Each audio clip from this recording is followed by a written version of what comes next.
volunteers, I do trainings in the community, professional trainings, and training new staff at the Advocate Program. I started with Crisis Services in 2011 as a volunteer for the Hospital Advocate Program.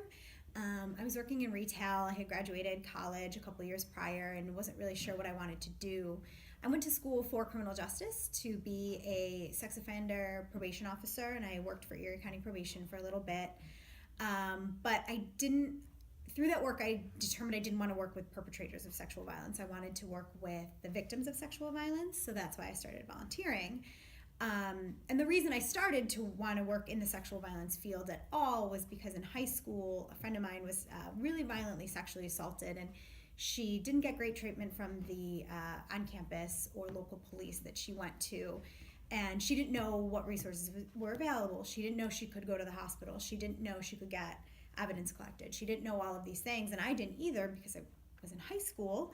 So I kind of made it my personal mission to look into what is available to victims of sexual assault.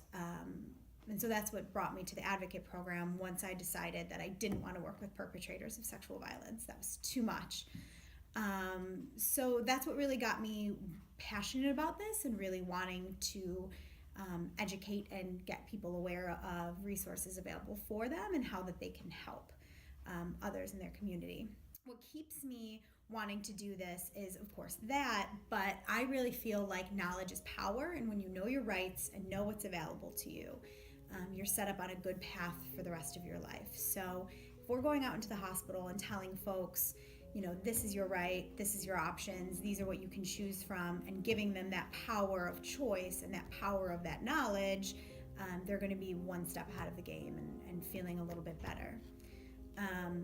I think it's a really big privilege to go to the hospital 24/7 for victims of domestic and sexual violence. Everyone I talk to says it's crazy and it's insane because we do these things at 3 o'clock in the morning in a blizzard, and we're driving, across the county to go visit folks in the hospital. But to me, it's a really big privilege that you can sit with somebody in the worst times of their lives and they'll trust you and open up to you and tell you all of these things that they might not tell anyone else. They may never tell anyone else, and they may have never told anyone before.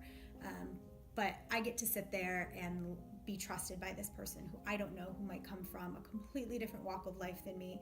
And I'm privileged that they want to share that with me and they want help from me. So that's kind of what keeps me motivated in this work, is that I want to honor that. I want to honor the fact that people are coming to us for help. And that just keeps me passionate.